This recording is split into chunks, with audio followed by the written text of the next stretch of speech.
The flight across, they had one little homing station in the middle of the hump, right by a place called Sally Lake. And then they had a station at India and one at Kunming. And those were the only navigational aids we had. You could take off and fly south out of Sukating and go around the highest part. If you went across, straight across, you had to go to about 20,000 feet on clear days, and when the weather wasn't bad, you could see the bottom end of the Himalayas. The mountain is called Likiang, which is 26,000 feet. We had a little oxygen, and you were able to do that. But we hauled all kinds of things over into China. Mainly it was gasoline. And a lot of times we flew with the windows open because when you got to Kunming, the Chinese unloaded the airplane, which was a lot of times with 50-gallon drums of gasoline. And they had one of these wind-up pump things, and they weren't too careful about what slopped over. And so to be a little precautious, we tried to ventilate the airplane to keep from having a major disaster. Thank you, Colonel Cole. So, Sid, Colonel Cole told us that a lot of the cargo being carried into China was fuel and so on. Would you perhaps tell us a little bit more about some of the challenges of carrying such vast loads over the mountains, and maybe tell us a little bit about the C-46? Well, so many of the things like fuel was something that if you got into trouble, you could unload it. But if you had a load of pipe, that was the worst thing to carry over because you couldn't dump it off of the airplane. One night I got loaded down with ice where we couldn't maintain our altitude. And we couldn't unload the pipe either. But we finally got to a destination where we could get to a lower enough altitude where we'd be safe. Okay, so the C-47, like the one that has just taxied past us, that was in the early days of the airlift. They later brought in the C-46. Can you tell us a little bit about what it was like to fly the airplane? Oh, the C-47, wonderful airplane. Best stable airplane for being in a stall or something like that, which in training you went through, and it was a wonderful airplane to fly. That's terrific. So, Jay, would you tell us a little bit about how the Air Transport Command basically established that air bridge that allowed us to keep our Chinese allies resupplied?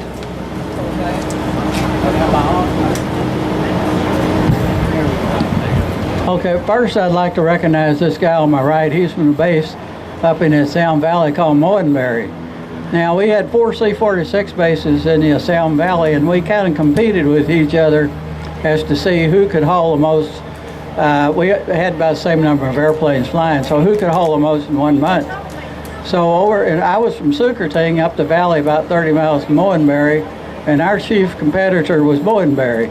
And so up on the operations wall up above, about 10 feet above the floor level, big sign, beat Moenberry.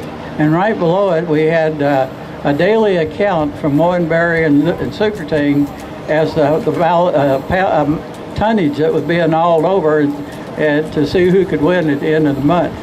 So I don't remember how we came out, but we always made sure that we were trying to beat Moenberry. So anyway, yeah.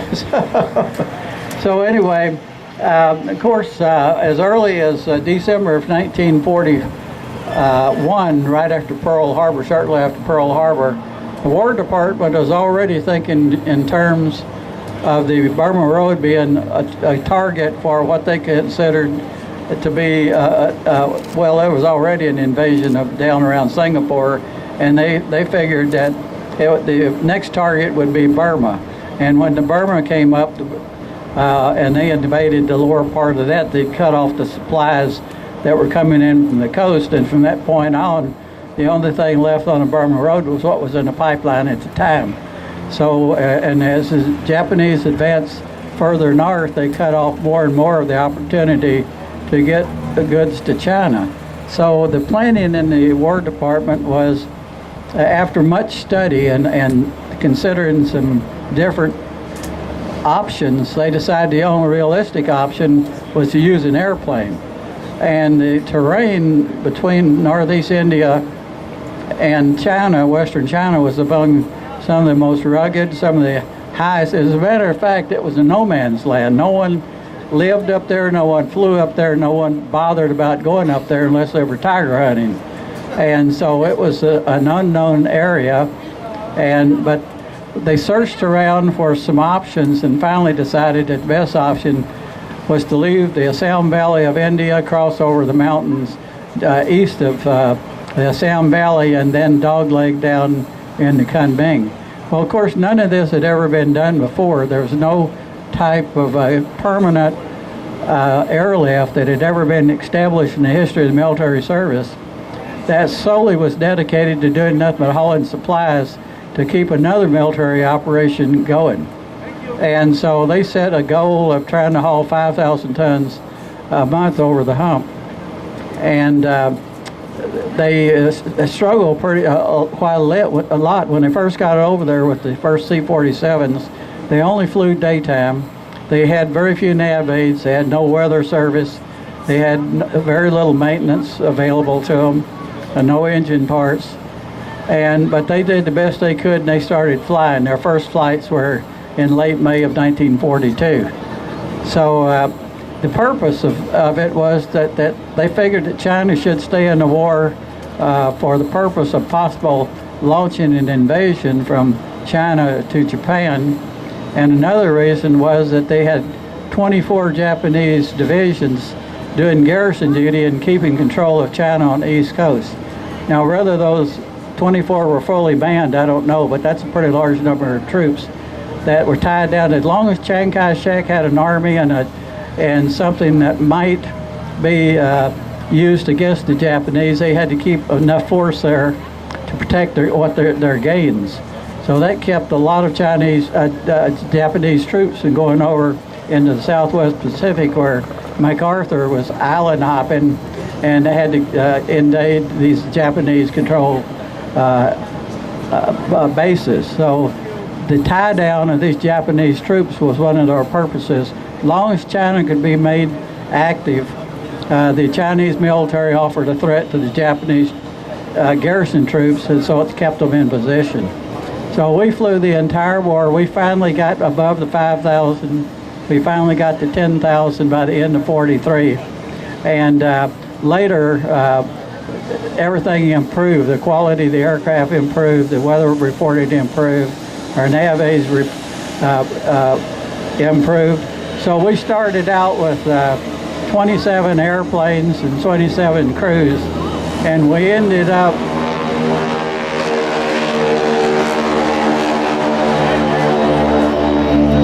We have to pause every time for that beautiful sound. Yeah, and we ended the war hauling 600 tons a month over the hump. So that was quite an improvement from the goal of 5,000 a month back in 1942. So the hump started a tradition. It started from scratch. They experimented. They didn't know how they were going to make this thing work. But today we are the grandfather of the Air Mobility Command that fly mostly C-5s and C-17s.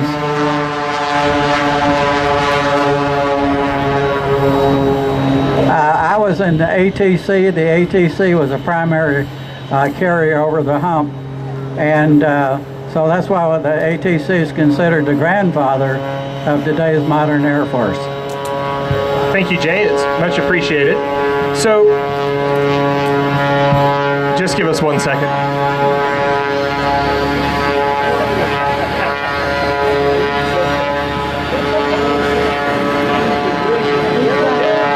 Smallest airplane on the airfield makes the most noise, it would seem. I don't know how you can generate that much noise. A lot of the supplies that were carried into China were used partially by the Chinese army that was fighting to reopen the Burma Road. Those troops in the Chinese army were deep in the jungles of Burma trying to reopen that road. They were fighting entrenched Japanese who'd had 2 years to fortify some parts of that road. Needless to say, it would have been much harder without the 27th and the supplies that were carried to them. Bob, would you tell us a little bit about carrying those supplies forward to the front lines? Okay. Well, as he said, I was a C-47 pilot with a 27 troop carrier. I was the last replacement pilot, so I got there in December of '44. The veteran pilots of the troop carrier squadron had done the heavy work before I got there.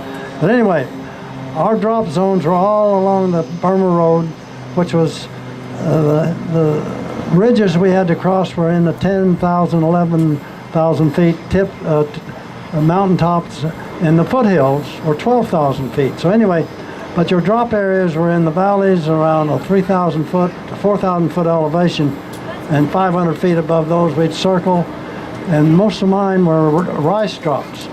There was 100,000 Chinese troops involved in this campaign, and they had basically 90% of their supplies came by airdrops, and most of, like our rice, was free drops. They were not parachute drops, they were just free air drops, and they were 70-pound bags in 3 layers of burlap. I never saw one break when they hit the ground. Never saw the Chinese would try to catch them, and luckily they never did. But at any rate, we finished that campaign. The Burma Road was open at a cost of 19,000 Chinese Army killed in action. Another 2,000 died in action, not in action, from illness.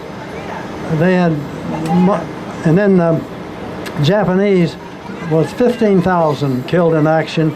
They captured none of them. Those that could get away got away.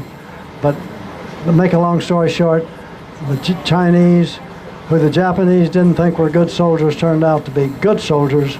They had American advisors and American support from the air. So it was the first major offensive victory for the Chinese army since 1937, when they were invaded by Japan. So it was a great moral thing, not only to get the road open, but for the Chinese to have that. It really invigorated their military force. And then from there, we went and doing all kinds of things. We did all that from Yunnan, which is fairly close to the Salween River, the main part of the battle. We moved to another base right near Kunming, south of the lake, and we flew from there. We participated in a major offensive to dent a major offensive. The Japanese, their last offensive was to capture Chikyang Airport in that area, and they kind of overran the forces there, and the Chinese moved about 5,000 at least. I know we handled about 5,000 of them. There was other people hauling them. Probably put 10,000 troops into Chikyang. The Japanese offensive was stopped. Chikyang was saved. Anyway, great effort by the Chinese. And there goes the C-47 right now. I thought that sounded familiar.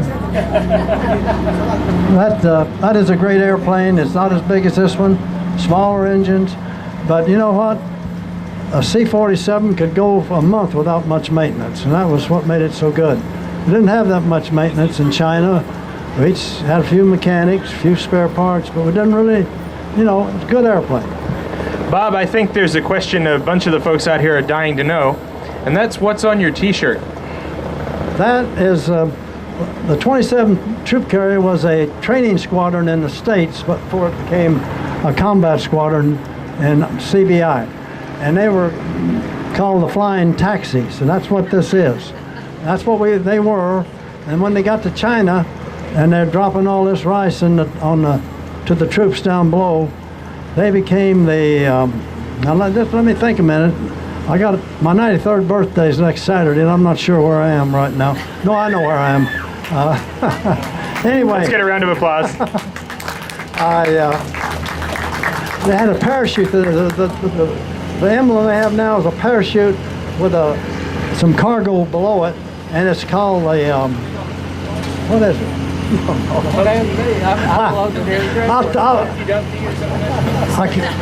Humpty Dumps, that's what it was. Humpty Dumps. And after that, you know, and then we were in Chikyang. I was there on detached service when the Chinese greeted the Japanese surrender force that came August 21st after the second atomic bomb. I saw them fly in, very humble. They got off the airplane. They were in their dress uniforms, Navy and Army, and they didn't look left or right. They they picked them up in jeeps, brought them to the surrender headquarters, and they signed the papers and humbly left. And anyway, one of our airplanes went up to Mukden, Manchuria, and picked up General Wainwright, brought him back to Liangshan, and then from there he went to Chungking, and then on a C-54 to Battleship Missouri in Tokyo Bay, and General Wainwright was there for the surrender of Japan. So it was a great thing. Oh, I want to tell one more thing. We did do I flew 74 missions, and 60 of them were rice drops. The others, we supported OSS people scattered around, some in Indochina, and we didn't know who they were. Nothing was told to us. We didn't know later that was Office of Strategic Services, OSS. So I got about 14 missions doing that, and then we started flying into Shanghai and Nanking. We hauled a lot of civilians that had been interned in Shanghai and Nanking in 1937. Some of them with wife and kids. They were there from 37 to 1945, and they survived eating cabbage soup, period. I don't know how they did it. Well, thank you very much, Bob. It takes us to a great place to end our conversation, is with the end of the war and the impact that it had on people's families. So, folks, I'd like to get you to join with me in offering a round of applause to these incredible American heroes over here with us. Needless to say, if they hadn't been willing to offer their all, we wouldn't enjoy the freedoms that we have today. I can't speak for all of them, but I know that several of them would love to answer your questions in person if you'll come on over here and take the opportunity to interact with these fine gentlemen. Thank you. Have a pleasant day. Sir, I know that wasn't I don't know why they didn't offer that. Street, and that to me.